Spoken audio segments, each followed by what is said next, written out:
नए चैप्टर को आगे की ओर बढ़ाते हैं। These kinds were given, these lands were given to the peasants and agriculture was encouraged. New forests or garrison towns were established to protect trade routes and to promote regional trade. हमने बात की थी कि जो है जिस प्रकार से जो जंगल थे उनको काट दिया गया था, उसके बाद काटने के बाद जो ज़मीन बची थी किसानों को या फिर जो है एग्रीकल्चर को बढ़ाने के लिए क्या उनको सौंप दी गई थी। और ये जो क्षेत्र थे, जो वृक्ष थे वो ख़त्म होते चले गए, नए नए किले बनाए गए, नए गैरिसन टाउन विकसित किए गए और अलग से स्पेशल जो टाउन भी विकसित किए गए, जिसमें क्या है कि ट्रेड को बढ़ाने का प्रयत्न किया गया और आसपास का जो क्षेत्रीय व्यापार था उसको बढ़ाया जा सके भी। The second expansion occurred along the external frontiers of the Sultanate. Military expedition into the southern India started during the reign of the Alauddin Khilji and culminated with the Muhammad Tughlaqs in their campaign. Sultanate armies capture elephants, horses and slaves and carry away precious metals. जो दूसरा जो विस्तार हमने बात की थी उसको हम एक्सटर्नल फ्रंटियल कहते हैं सल्तनत की, जिसमें क्या है जो मिलिट्री एक्सपेडिशन हुए हैं, मिलिट्री के जो अभियान वहाँ पर बहुत ज़्यादा बड़ी मात्रा में चले हैं और ख़ासकर जो हमारा दक्षिणी भारत था उसके अंदर ये शुरू हुए हैं। और अलाउद्दीन खिलजी का जो समय रहा है तो और मोहम्मद तुगलक के जो समय है ये शुरुआत हुई थी अलाउद्दीन खिलजी और मोहम्मद तुगलक का जो समय था तो ये अभियान बहुत तीव्र गति से क्या अपने चरम सीमा पहुंच गए थे। इसके अलावा जो है इन देयर कैंपेन सल्तनत आर्मीज capture elephants, horses and slaves, carried away precious metals. इसके अलावा जो सल्तनत की आर्मीज़ थी जब वो लड़ती थी तो वहाँ से हाथी वगैरह को मतलब कब्जे में ले लेती थी, घोड़ों को ले लेती थी और गुलाम्स को अपने साथ ले लेती थी। और इसके अलावा जो बहुत ज़्यादा इम्पोर्टेंट्स मेटल्स वगैरह होती थी तो उनको अपने साथ में लेके आती थी। By the end of Muhammad Tughlaq's reign, 150 years after somewhat humble beginning, the armies of the Delhi Sultanate had marched across a large part of the subcontinent. तो मोहम्मद तुगलक का जो समय रहा उसके जो है अंत समय तक, उसके बाद 150 साल के बाद क्या हुआ कि भी जो एक शुरुआत हुई है जिसमें क्या दिल्ली सल्तनत की आर्मी ने क्या किया, जो भारत के एक बहुत बड़े इलाके को है पूरे के सब कॉन्टिनेंट को अपने हिस्से में ले लिया था। They had defeated rival armies and seized cities. वो लगातार क्या बड़ी बड़ी आर्मीज को हराते चले जा रहे थे और कंट्रोल करते रहे शहरों के ऊपर। The sultanate collected taxes from the peasantry and dispensed justice in its realm. इसके अलावा वहाँ से वो टैक्स कलेक्ट करती और अपना जो है न्याय था वो वहाँ पर उस क्षेत्र के अंदर क्या करती थी, फैलाना शुरू कर दिया था। But how complete and effective was it's control over such a vast country.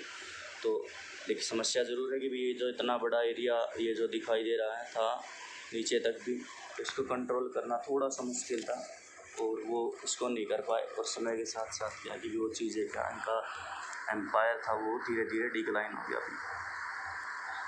कुछ चीज़ें हैं जैसे मस्जिद के बारे में बताया गया, तो मस्जिद क्या होती है, ए मॉस्क इज़ कॉल्ड ए मस्जिद इन अरेबिक। एक मकबरा आप कह सकते हैं मस्जिद, जिसको क्या है कि भी अरबी भाषा में मस्जिद कहते हैं। Literally place where Muslim prostrates in the reverence to the Allah. देखो सिंपल सी बात है, जहाँ पर मुस्लिम्स होते हैं ना जो अपनी प्रेयर करते हैं तो उसको मस्जिद कहा जाता है मोस्टली। वे एक अलग से स्पेशल क्या है कि भी फ्राइडे का नमाज होती है, जिसको उस दिन क्या है कि एक विशेष तौर पर एक धार्मिक स्पीच होती है जिसको खुतबा कहा जाता है, वो पढ़ा जाता है। ठीक है, ये कोई लंबी चौड़ी बात भी नहीं है। इसमें क्या है कि आप मान सकते हैं कि जो मस्जिद होते हैं वहाँ पर अपनी ये सिस्टम क्रिएट करते हैं। कुछ और चीज़ें दिखाई गई है, मोट की मस्जिद दिखाई गई है, जामली कामली, ये मॉस्क्यो जामली कामली है, तो ये मस्जिदें वगैरह दिखाई गई है। मोस्टली आपको ध्यान होना चाहिए मस्जिद क्या होती है, जहाँ पर मुस्लिम्स होते हैं अपनी प्रेयर करते हैं उसी को हम क्या कहते हैं, मस्जिद के नाम से जाना जाता है। भाई a closer look administration and consolidation under the Khaljis and Tughlaqs. हम जो भी इसमें समझेंगे जो एक विशेष तौर पर जो वहाँ का प्रशासन था और उसके बाद क्या है कि भी जो है किस प्रकार से वो एकत्रित हुआ प्रशासन और कैसे वो ख़त्म हो गया, खासकर जो मोहम्मद तुगलक और अलाउद्दीन खिलजी के जो समय के अंदर, तो हम उसके बारे में बात करेंगे। The consolidation of the kingdom as a vast as the Delhi Sultanate needed reliable governors and administrations. तो ये बहुत बड़ा जो एरिया जो दिखाई दे रहा था, जिन पर कंट्रोल था हमारे जो मुग़लों का, तो उसको बनाए रखने के लिए दिल्ली सुल्तान को, उनको क्या एक बहुत ज़्यादा भरोसेमंद गवर्नर्स की जो ज़रूरत थी, जो ईमानदारी से उनके लिए काम करें, उनका प्रशासन अच्छी तरह से चले।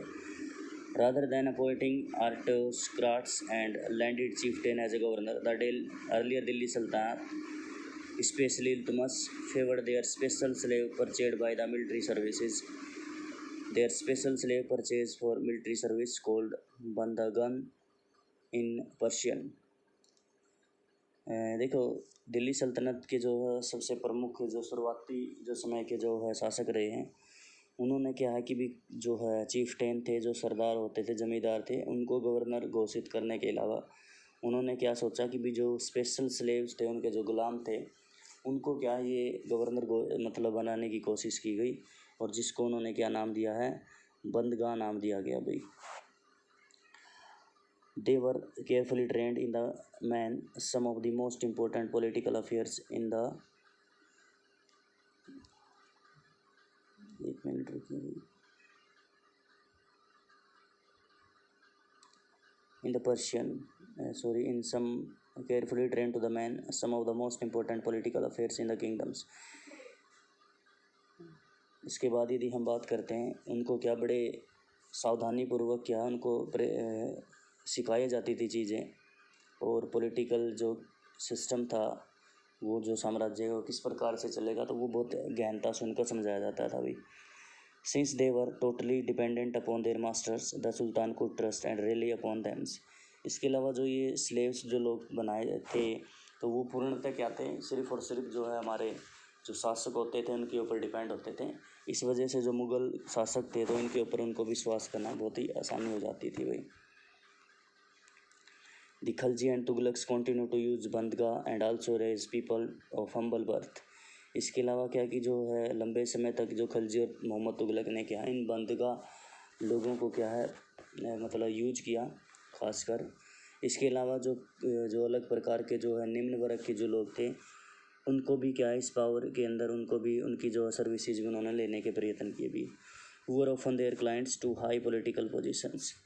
और हम मान सकते हैं कि भी जिसका जो जन्म मतलब क्या है, जिनका जन्म था वो निम्न वर्ग से हुआ था, लेकिन क्या है वो काफ़ी हद तक क्या है भी काफ़ी ऊंचे ऊंचे पदों के ऊपर वो अपनी जो है पोजीशन प्राप्त कर चुके थे भाई। They were appointed as a general and governors, how there was also introduce an element of political instability. और जिस प्रकार से क्या है कि भी उनको अपॉइंट किया जाता था जनरल या गवर्नर्स के रूप में, तो किस प्रकार से जो है नई नई जो सिचुएशन आती थी, तो सत्ता के अंदर जो है पॉलिटिकल इंस्टेबिलिटी वो आपको देखने को मिली, क्योंकि जो अन्य प्रकार के लोग थे वो इस बात से खुश नहीं थे कि ये जो निम्न वर्ग है ये ऊपर जो सल्तनत को चला रहा ऊपर भाई। Slave and set clients were loyal to their masters and पेट्रॉन्स।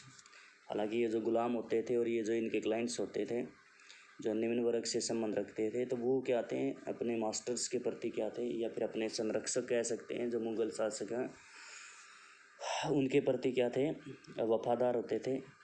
लेकिन उनका कोई क्या है कि भी हियर्स नहीं होता था, यानी कि वो नहीं था कि भी अभी ये बना दिए गए हैं तो इनके बाद जो इनकी औलाद होगी वो इसी प्रकार से जो है मतलब शासन चलाएगी, तो ये कोई ज़रूरी नहीं था। New Sultan had their own servants. जैसे ही कोई सुल्तान बदलता तो उनके जो स्लेव्स थे वो भी अपने अकॉर्डिंग क्या वो चेंज कर लेते थे भाई। As a result, the accessions of the new monarch often saw conflict between the old and the new nobility। इसी वजह से जो है जब नया कोई भी शासक बनता था, तो सिंहासन जब कोई बैठ जाता था, तो वहाँ पर जो उसके पहले जो है गवर्नर होते थे और फिर जो दूसरा जो चेंज करता था, उनके बीच में काफ़ी हद तक क्या लड़ाई बनती रहती थी, और इसी कारण जो है पॉलिटिकल इंस्टेबिलिटी आपको देखने को मिली हुई। The patronize of these humble people by the Delhi sultanate also shocked many elites, and the author of the Persian Tuareg criticized the Delhi Sultanate for appointing the low and baseball to the high bosses। ये मैं आपको पहले बता चुका कि भी बहुत सारे जो लोगों ने इसको क्रिटिसाइज़ किया कि भी जो काफ़ी निम्न जाति से संबंध रखते हैं, तो वो उनको आप इतने ऊंचे ऊंचे पदों के ऊपर बिठा दिया गया था, वो इस बात को क्या है पसंद नहीं करते थे भाई। बस भाई आज हम इतना ही पढ़ेंगे, हम इसके बारे में आगे कल डिस्कस करेंगे। जो हमारी अलाउद्दीन खिलजी और मोहम्मद तुगलक के बारे में है, क्या उन्होंने चेंजेस किए, अभी आगे देखेंगे इसके बारे में।